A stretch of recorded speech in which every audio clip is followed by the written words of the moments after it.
Hello guys, welcome to another reaction video by me यानी travel with Dar. तो आज मैं एक बहुत ही इंपॉर्टेंट वीडियो को रिव्यू करने जा रहा हूं। काफी दिनों पहले ये रजा समूह ने वीडियो अपलोड की थी जिसका टाइटल है from atheist to Muslim my journey of faith explained. तो 8 मंथ पहले, मतलब कि 8 महीने पहले ये वीडियो आई थी। तो मुझे मेरा दिल नहीं था कर रहा, लेकिन मैंने कहा यार एक दफ़ा चेक करते हैं कि इसने क्या एक्सप्लेन किया है इसके अंदर। और उससे पहले वीडियो देखने से पहले मैं कोई भी अपनी राय या रिव्यू, मतलब कि कोई बात नहीं कहना चाहता। मैं चाहता हूँ कि पहले मैं वीडियो को पूरी देखूँ, सुनूँ और उसमें मुझे फिर जो महसूस हो वो मैं बताऊँ। तो शुरू करते हैं। कुछ ही साल पहले मैं एक एथियस्ट हुआ करता था, यानी कि मुझे किसी खुदा पे कोई भरोसा नहीं होता था। अच्छा। उसके बाद मैं बिलीवर बन गया। क्या ये बात। कैसे हुआ, ये जर्नी कैसे हुई, आज इस वीडियो में जिक्र करेंगे। क्या आपने रात में कभी तारों को देख के सोचा है कि ये बने कैसे, हाँ ये जी, आए कहाँ से? ऐसे ही ये है, ईशान अवस्थी ने अपने चार्ट पेपर पे तो बनाए नहीं ऐसे है, ही ये है, असली वाले। तो ये ऐसे ही कैसे है। आए, ये कहाँ से आए, कभी सोचा है? नहीं कुछ सोचा। लोग इस मेजेस्टी को देख के बोलते हैं कि इसका डिजाइनर जरूर होगा, ऐसा किसी ही न है, किसी ने इसको बनाया होगा। ऐसा ही है। और कुछ लोग कहते हैं कि बस ये तो कोइंसिडेंस है, हाँ जी, कोइंसिडेंस में हो गया, यानी ग्रेवी में बस ये कायनात ऐसा ही पूरी है, वजूद में आ गई। पूरी ऐसा ही है, कायनात को जब देखते हैं तो पता लगता है कि यार हर चीज बड़ी फाइन ट्यून्ड है, ऐसा ही ट्यूनिंग है, की गई है, हर ऐसा चीज ही है, अपनी जगह पे बैठी हुई है। आप खुद ही सोच लें, ऐसा ही है, एक 70 की ट्यूनिंग के लिए उस्ताद की जरूरत पड़ती है, तो ऐसा ही ये है, इतनी पूरी कायनात कैसे ट्यूनिंग में आ गई, इसका कोई तो उस्ताद होगा। बहुत ऐसा ही सारे है। सवाल है, बहुत सारी मिस्ट्रीज है जो सोचने में मजबूर कर देती है। मिसाल की बात के ग्रेविटेशनल कांस्टेंट, ये इसका हाँ, नंबर इतना प्रिसाइज कैसे है? कैसे है? किसने इसको 6.67 इंटू 10⁻11 न्यूटन मीटर स्क्वायर पर केजी अच्छा, स्क्वायर रखा? इलेक्ट्रॉन का मास इतना प्रिसाइज कैलिब्रेटेड कैसे है? ऐसा ही अब है, ये सब किसी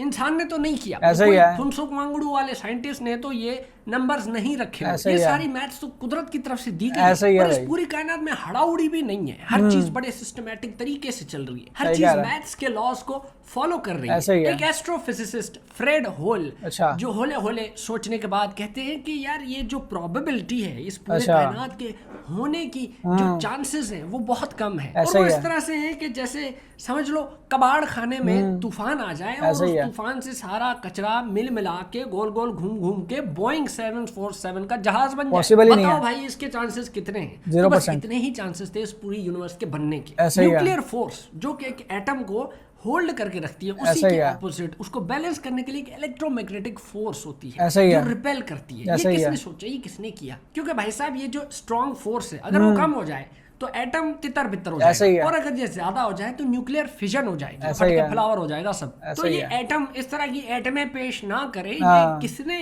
डिजाइन किया? ऐसा ही है, इलेक्ट्रॉन प्रोटॉन का मैथ रेशो ऐसे किस तरह से स्टेबल है? क्योंकि अगर ये स्टेबल ना होता तो सिर्फ हाइड्रोजन होता, ऐसा लेकिन ही हम है, देखते हैं और भी बहुत सारी चीजें, ऑक्सीजन है, नाइट्रोजन है, कार्बन है, ऐसा ही है। क्लोरीन है, फ्लोरीन है, नसरीन है, परवीन है, मैजबीन है। हमारी धरती का टेम्परेचर बिल्कुल सूटेबल है कि उसमें अच्छा, पानी खड़ा रह सकता है। ऐसा ही हालांकि है, आपको पता है मार्स पे एक जमाने में एटमॉस्फेयर हुआ करता था, अच्छा, पानी भी हुआ करता था, लेकिन फिर ये जो सूरज है उसकी विंड्स, सोलर विंड्स की वजह से अच्छा, वो पूरा एटमॉस्फेयर, वो पूरा पानी मार्स से कल्टी हो गया। पलटी ये हो गया, खत्म जमीन हो गया, बिल्कुल टिकाऊ किस्म की रोटेशन क्यों करती है? ऐसा ही ये है, गुस्से में कभी इधर उधर क्यों नहीं निकल ऐसा जाती? ही है, ये सारे सवाल सोचने में मजबूर कर देते हैं कि कोई तो है ऐसा जो ही है। निजाम हस्ती चला रहा है। क्या बात। सेंस ये कहती है कि इस कायनात का वजूद एक धमाके से हुआ है, बिग बैंग के एक्सप्लोजन से हुआ, ऐसा और ही ये है, धमाका कहते हैं इतना लोग। बड़ा था कि अभी तक कायनात फैलती जा रही है, एक्सपेंड करती जा रही है, बिल्कुल एक मोटे आदमी की तरह जो मोटा होता जा रहा है और अपने हार्मोन्स पे ब्लेम कर रहा है। सही तो हो भैया गया, बिग बैंग का जो ये पूरा कॉन्सेप्ट है, ये भी सजेस्ट करता है कि सब कुछ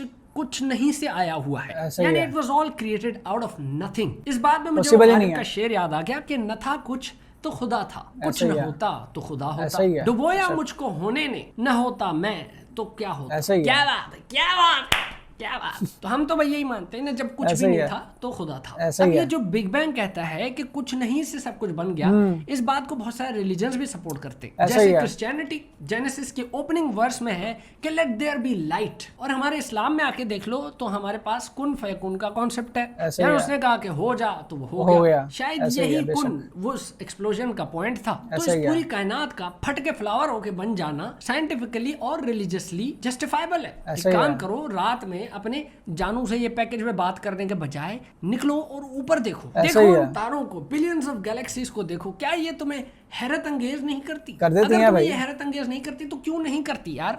यही तो करती हैं ये चीज़ें। हम अक्सर रात को छत पे बैठे हों तो जैसे कि पाकिस्तान में आपको पता लोड शेडिंग बहुत है, तो अब तो लोग नहीं रहते, अब तो यूपीएस वगैरह चल रहे होते हैं, लेकिन जब पहले होता था, पीछे आप 10-15 साल पीछे चले जाओ तो ऐसे ही होता था, लोग रातों को छतों पे चढ़ जाते थे और तारे, आसमान पे तारे देखते होते थे।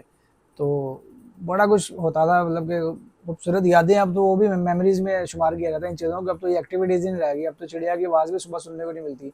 जब हम दफ्तर जा रहे होते हैं तब सिर्फ रोड पे मोटरसाइकिल या गाड़ी या रिक्शे की आवाज़ होती है, ठीक है, या किसी सब्जी वाले की आवाज़ होती है कि जनाब सब्जी ले लो, ये ले लो, वो ले लो। तो काफ़ी कुछ चेंज हो गया हुआ है टाइम के साथ साथ। मसला है, लोग यहाँ क्यूरियस नहीं है, सोचते नहीं है। बस ऐसा ही यहाँ पे है, कोई अंग्रेज आ जाए तो उसको जरूर देखेंगे। ऐसा हैरत ही है। लोगों ने सोचना और मतलब कि हमारा जो मज़हब है उसको तो पढ़ना तो छोड़ ही दिया हुआ ना। वो बस पढ़ते हैं बगैर समझे, कि मतलब समझ ही नहीं कोई है। वो अरबी बस पढ़ रहे हैं, एक रट्टा लगाया हुआ है, जुबानी याद किया हुआ है, या देख के पढ़ रहे हैं, बस पढ़ी जा रहे हैं। मतलब क्या है क्या नहीं, किसी को कुछ पता नहीं।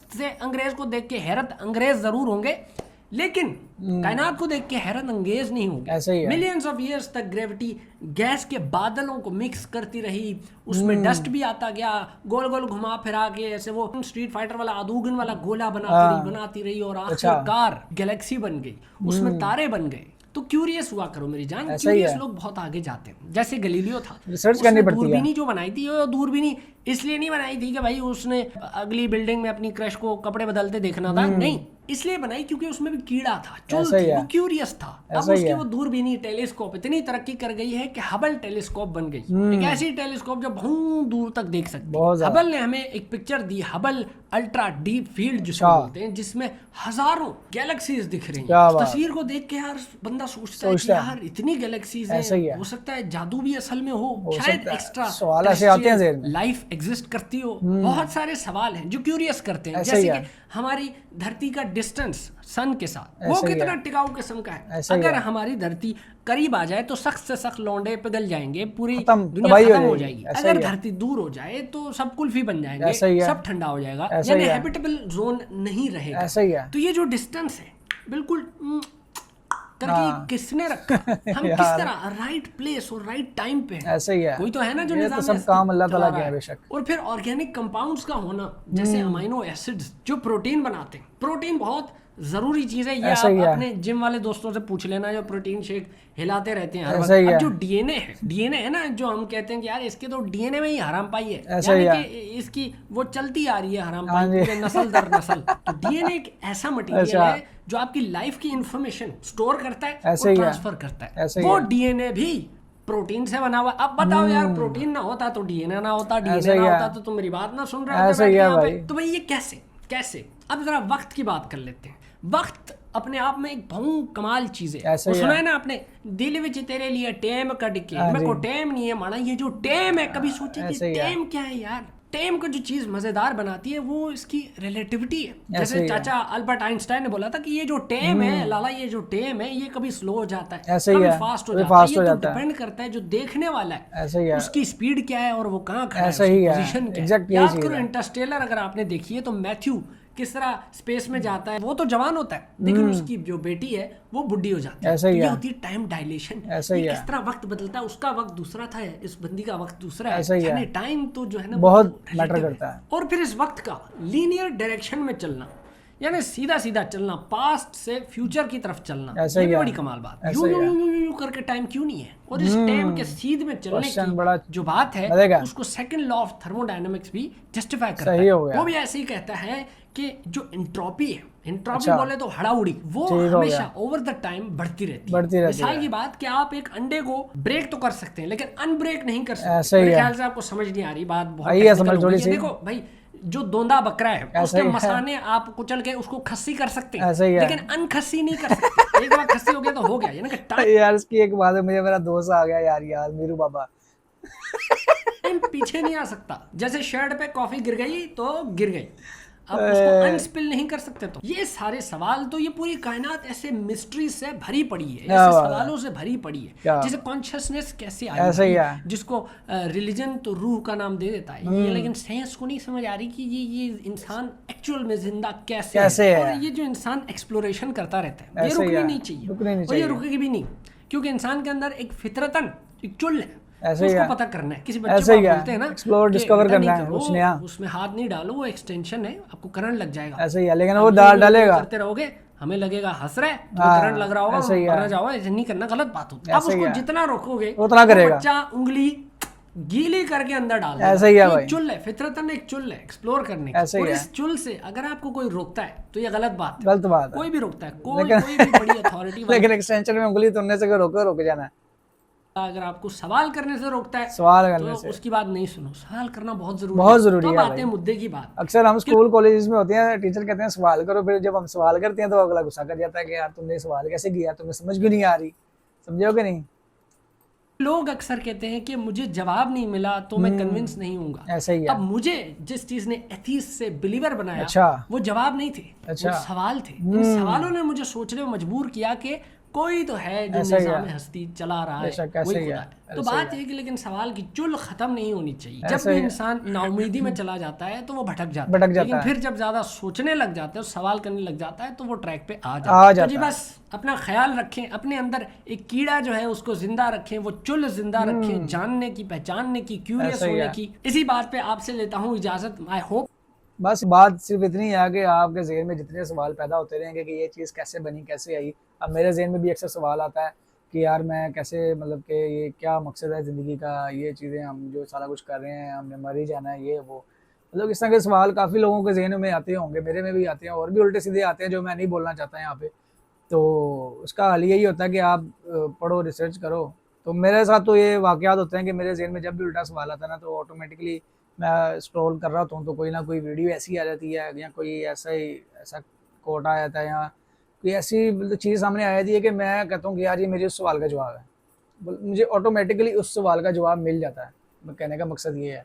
तो बात वही है कि आप पॉजिटिव रहो, और ये तो सबको पता है कि ये जो कायनात है ये पूरी अल्लाह ताला ने बनाई है। बेशक जो नॉन बिलीवर्स हैं उनको बस डाउट है, और काफ़ी ज़्यादा साइंसदान भी ये पढ़ के ये चीज़ रिसर्च करके मुसलमान भी हुए हैं। तो इसी के साथ करते हैं वीडियो को एंड। इसमें मैं ज़्यादा कुछ बोलना नहीं चाहूँगा क्योंकि मुझे समझ नहीं लगती, मैं समटाइम्स होता है कि मैं उल्टा बोल जाता हूँ कुछ, तो इसको इग्नोर करते हुए तो अपने ईमान पर रहें, सेहत तंदुरुस्त रहें। वीडियो पसंद आई है तो लाइक, फॉलो, शेयर, सब्सक्राइब लाजमी करें। तो मिलते हैं अगली वीडियो के साथ, तब तक के लिए बाय बाय।